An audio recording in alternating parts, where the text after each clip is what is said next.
Hi, I'm Christine Peckstein with Move Into Action, and welcome to this week's monthly maintenance video.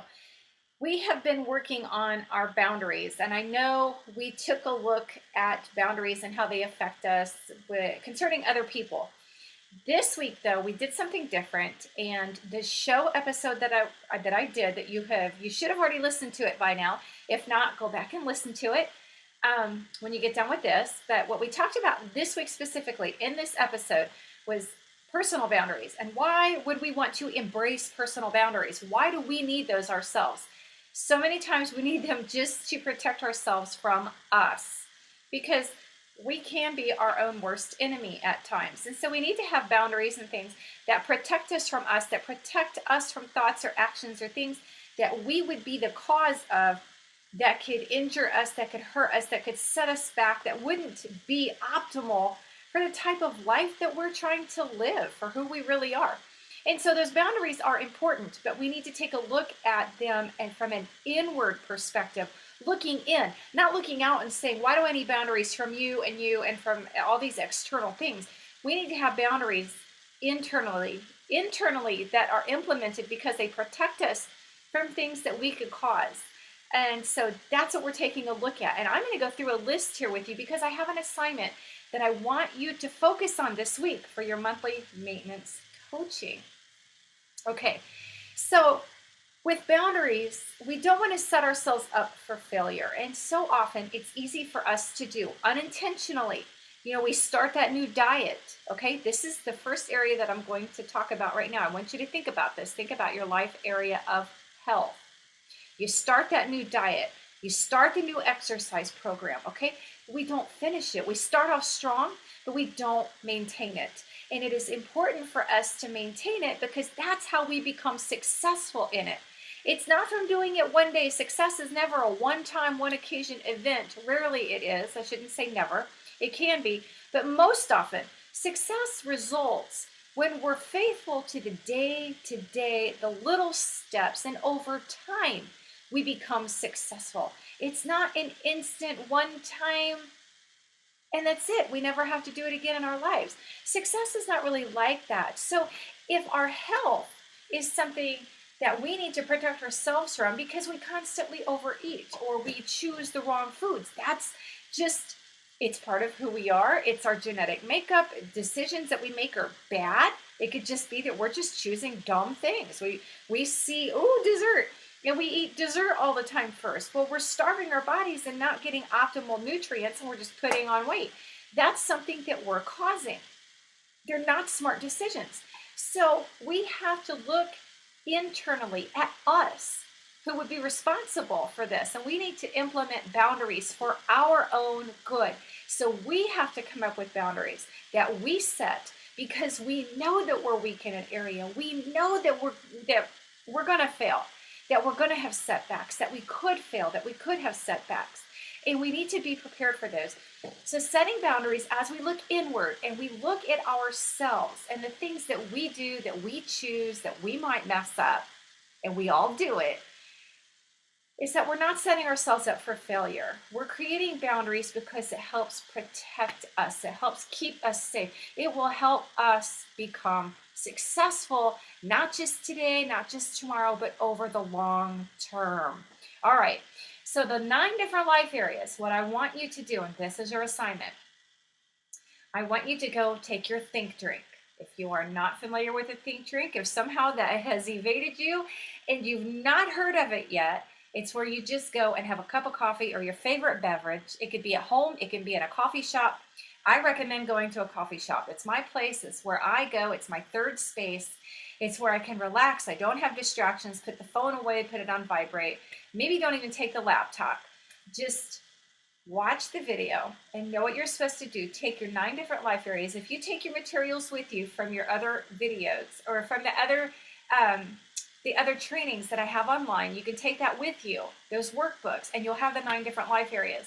Or just take a blank 3-ring binder or a spiral notebook and put the 9 different life areas down. Leave some space between each of them and work through it. I just want you to scribble, scratch, make some notes, and think about where you need to have boundaries in these 9 life areas, because you know yourself better than anybody. You know your weaknesses, you know your faults, you know where you stumble, you know, you just know. And it's really easy to just throw it off and to not think about it, because we don't want weaknesses, we don't want failures, but we have to look at those from past experience, because we do know ourselves and we can set ourselves up for success instead of leaving ourselves open for failure. So as far as boundaries are concerned, I want you to think of these questions as you go through the 9 life areas. Now, on that piece of paper or whatever you're using, write down the 9 life areas. You've got spirituality, you've got health, you've got finances, you've got career, you have your self-improvement, community, you have relationships, rest and relaxation, and entertainment. If you need to pause this and go back through them. Spirituality, health, finances, career, self-improvement, community, relationships, rest and relaxation, and entertainment. Now you say, why would I need boundaries in any of those life areas? I want you to think about areas that affect you, and these are some examples. In the life area of spirituality, is there something that you tend to be drawn toward that would pull you away from your innermost spiritual beliefs? What is it that tends to pull you away? Whatever that is, whatever it competes with it, whatever becomes idolatrous in nature, you would need to set a boundary to make sure that you stay away from that, because you don't want to cross those lines. The boundaries keep us safe.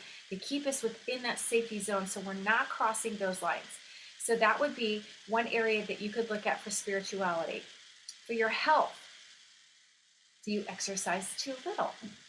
Or are you one of these, you exercise every single day and you're doing way too much, but you're destroying your body in the process? Are you going overboard with your diet and exercise? And how is that affecting you? So what boundaries and limits do you need to put on that? Make sure that what you're doing is healthy and that it's not having an adverse effect on you. If you're doing nothing, then you need to make some action steps and put something into motion there, because your health does depend on choices you're making. Look at your diet. How did the food choices that you pick, how are those working out for you? What is your weight like? Because we need to create boundaries in order to make sure that we are the optimal weight. Are we eating too much? We need to create boundaries. Are we going to leave the desserts alone? Are we going to have a certain day for dessert where we can have that splurge day, so we're not denying ourselves and going crazy? Because if you're like me, you've got to have chocolate. I mean, you have to, in order to survive, and be okay with that. Otherwise, you're going to go nuts. So create the boundaries, though, that protect you from going overboard, and then put those into action. Write down action steps as you go through this. What do I need to stay away from? What am I going to do instead? What am I going to replace my bad behaviors with? What am I going to replace my bad eating habits with? Because you need to know what you're going to go to. You can't just say, well, I'm not going to do that anymore. You've got to have something to fill in and make sure it's a healthy behavior, something good for you. Create the boundaries that you're not going to cross, but replace it with something that you can do. Okay, so we went over spirituality, we went over health. The third life area, finances. You need to have boundaries in place for your spending. We all do. Saving. Sometimes people are the opposite. They won't spend any money. But meanwhile, I mean, they've got undershorts that have no elastic left in them, and their drawers are around their ankles, and they can't figure it out. I mean, at that point in time, you need to draw the line, and you've got to stop saving so much. Say, okay, I need a boundary here. Yes, I'm saving, but I also need to spend a little bit. So you need to implement something that's going to help you there, because you can be too lenient with your money and just blow it all and spend it without any regard to where it's going, or you can be too frugal with it. So you kind of got to see where you fall in that, and then create some boundaries and action steps then. You know, I'm not going to go to the stores. I'm only going to go shopping once a week. Because I'm telling you, anytime you walk in a store, it is so easy to spend money. And before you know it, it can be all gone. And you're going, wow, how did that happen? So some boundaries that you could set with your shopping habits is that you wait until after the sale ads come out, so that you can look at those on Sunday. Make sure you're getting the best price. Maybe Monday or Tuesday, then you go and you do your shopping. Maybe you don't go shopping without a shopping list. So you're creating boundaries that help you stay within your reasonable limits. And then that works for you, and you find that you're successful, and then you are able to save and things like that. So maybe creating a budget and just making sure your boundary is, I am not going to go outside this budget, and then come up with ways, the steps that you're going to take in order to ensure that you stay within that budget, which would be shopping on designated days, only shopping with the list. You're going to create the boundaries, the rules of the game that are going to work for you. Okay, the other life area is number 4 would be your career. Why do we need boundaries for our career? We need lots of boundaries for our career. One, and I will tell you this, being self-employed, I have to have boundaries, and I think we all should, honestly, boundaries with clients, because clients can overstep boundaries, especially with male-female relationships. That's where sexual harassment comes in. You can be harassed, and you need to have a boundary. That's looking outward, though, but I want you to look inward this time. Where do I need to have boundaries for myself so that I don't cross any lines?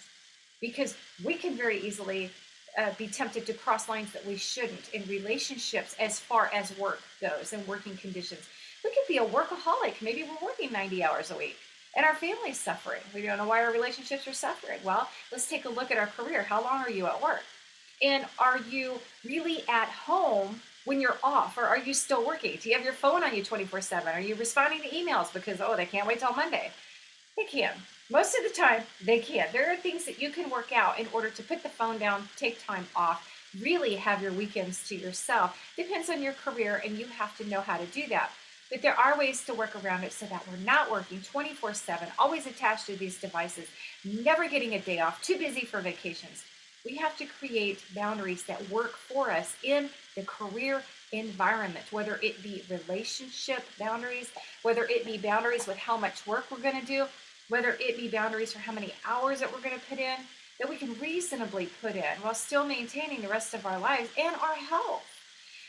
The other area of boundaries would be, on call. Do you really have to look at the phone and check your work messages after hours, or can they wait until the next morning? And if not, is there some way that you can rotate so that people are not always having to check their phones? If there's one central person, say for a week's time or a weekend, that would be on call to do that, so that everybody can have some proper time off and away from the office.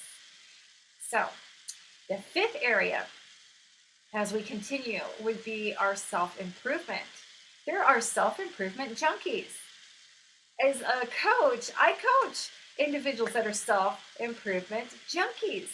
They are stuck on improving themselves, so much so that it's taken over everything. That is their entertainment, that's their relationships. That's everything in their lives. All their finances, everything, it's all geared towards spending money on self-improvement, because I got to get better. And it becomes this addictive process of self-improvement. I got to be a better leader. I can't drop the ball at all. And so there's self-improvement. They're always attending conferences. They take a vacation and consider their vacation attending a self-improvement conference instead of taking time away. And so they'll spend all of their extra money on books and things like that. If that's you, you need to create some boundaries. I'm going to go to 2 self-improvement conferences a year, and then the rest of the time, I'm going to take some time off and enjoy my family and my relationships, and I'm going to rest and relax and get some entertainment in. I'm going to buy some reading for fun. I'm going to take some time out of my day for fun and not always work-related and conferences and improving the self, because we really need that downtime. We need to create some boundaries that helps us do that. It's really easy to get caught up in that leadership model that I got to be the best. And we have tunnel vision. That's all we do, is just try to improve ourselves. Okay. Self-improvement's good. Not when it's consuming like that. We need to have boundaries in place that helps protect us from that. Okay. Take a look at the community life area. When you say community, why do I need community? Why do I need boundaries for me and community? I will tell you, there are 10% of people that volunteer 90% of the time. So you have 10% of the population in a community, it seems, or a church or anywhere else, and they're volunteering their time 90% of the time. The other 90% of the people, they don't care, they're off doing their own thing. But you have people that will consistently show up. They will consistently sacrifice their time, their energy, their resources, and they give and they give and they give. If you're one of those people, I'm asking you to take a look at this life area seriously, because you may burn yourself out. You have a limited number of hours. You've got a limited amount of time. You've got a limited amount of resources. And you need to use those in ways that allow you to have a life. And so you need to set boundaries when it comes to volunteering and serving and getting involved or sitting on boards. You cannot do it all. And if you're doing too much, you're not effective, and you're really not able to give your best to anything because you're spread so thin. And a lot of times it takes the joy out of it over time. So we don't want that to happen. Look at your life area of community. Where are you serving? Where are you volunteering? Just pick one or two things and do them very, very well. But don't spread yourself so thin. So you need to know how to say no and to say when. I've got enough on my plate, and you need to know when to back off of a few things. So looking inward at yourself, I want you to look at the life area of community and consider where it is that you're using your time, your energy, and resources, and where you might be spread too thin, and you might need to make some adjustments to that. But that's why having boundaries in place is important, is to realize I'm already doing X, Y, and Z, and that is enough. You do not have to do it all. Okay. The life area number 7 would be relationships, that people you shouldn't be around.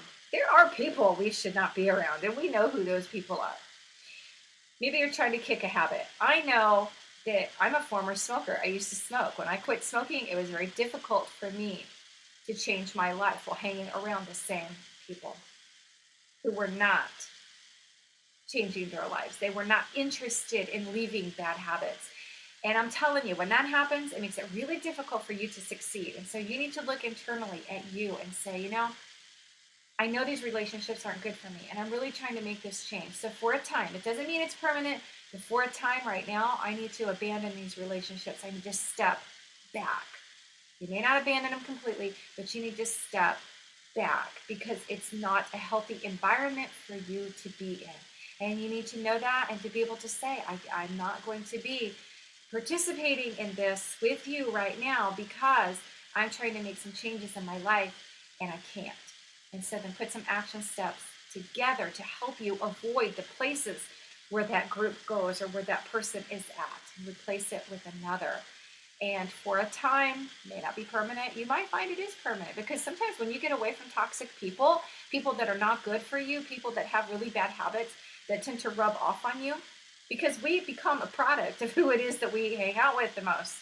And it does influence us. And so we are influenced by those relationships. And we really need to take a look at them. Say, I don't belong here. And I know it.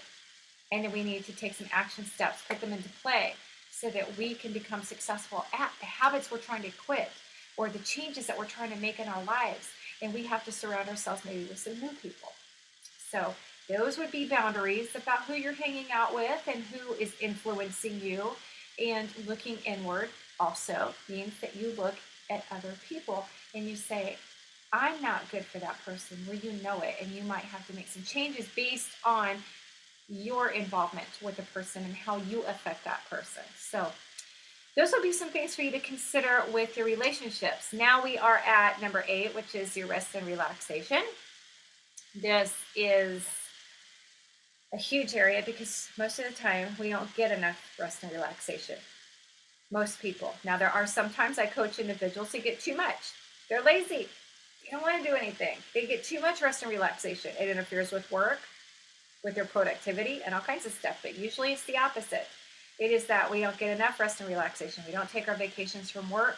We allow work to control our lives. We allow other people to control our time off and where it's being used. We need to look inward at ourselves. Where am I burnt out? Where do I really need to relax? Where is it that I could use some time for myself? And we need to just do nothing. You know, those books you've been meaning to read just to catch up on, the nap you've been meaning to take, the things that you just want to putter around the house. Sometimes those are the best things. It doesn't have to be a grandiose vacation where you go away for 2 weeks. Just look at your life and yourself and where is it that you need to spend some time in rest and relaxation. Create some boundaries because you need to protect your right to take that time and to use it as you need. And then look at the last area of your life. This is your entertainment. You say, well, why do I need boundaries for entertainment? I want you to think about this, okay?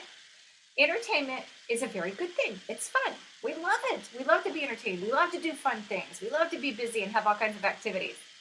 But not all activities are good activities. And having access to them can be bad for our own good at times. Here are a few examples of entertainment. Number one is porn. We need to have boundaries. We don't participate in it. We don't watch it. We don't want anything to do with it. And so if that would be one area where you have access to the internet and you're drawn toward that, you might want to set some boundaries to say, this is not appropriate. I don't want that. So I'm not going to use my computer. You just make that decision, and then you implement steps to make sure it happens. There are programs that you can install on your, I believe it's your router, your computer systems and things like that, where you have accountability built in. And so I believe one is Covenant Eyes or something like that, but there are several out there where you can limit your access to those types of sites. If that is a problem for you with your entertainment, then you say, okay, these are things I'm going to stay away from. One, I'm only going to use my computer or have internet access in a public area. And so you don't take your computer into the bedroom. You may do that with your children. And I recommend it for all parents, is that your children only have access to their computer or internet in a central location of the house. And it's not hidden. It's in full view so that everybody can see what is there. Parents, children, everybody can do that. It's not a big deal. Passwords, parents have access to their children's passwords because they're checking on that. This is unacceptable. Your entertainment, you will not participate in this. And so those boundaries are set for their safety and your safety, and you know what you're drawn to. You know your weaknesses, whatever they may be, because they're different for everybody. Not everybody has an issue with it. And so then we set those boundaries, and we just don't do those things. We say, I'm setting this boundary. It's going to limit me from participating in this thing. So an example is porn. The other could be TV. Maybe you watch too much TV. Maybe you're on your devices too much. And so you set boundaries for yourself. After 5 p.m., I don't want to check my email anymore. After 9 p.m., no internet, no TV. It's reading time. So you set boundaries for yourself. You could set a boundary and say, there, no technology at the dinner table.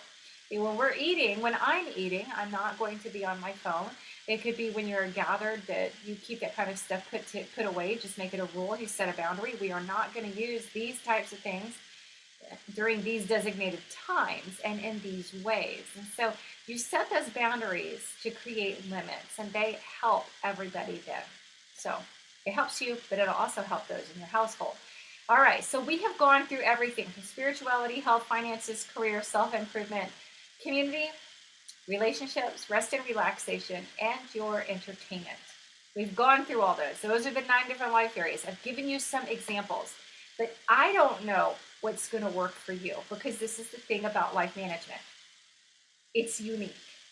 What works for me may not work for you. My weaknesses are not your weaknesses. Your weaknesses are not mine. I know what my weaknesses are, so my boundaries may look way different than yours. So we're not going to judge each other in our comments and in the discussions. We're not going to judge each other on what boundaries we have set. That's not the goal here. The goal here is to look inward.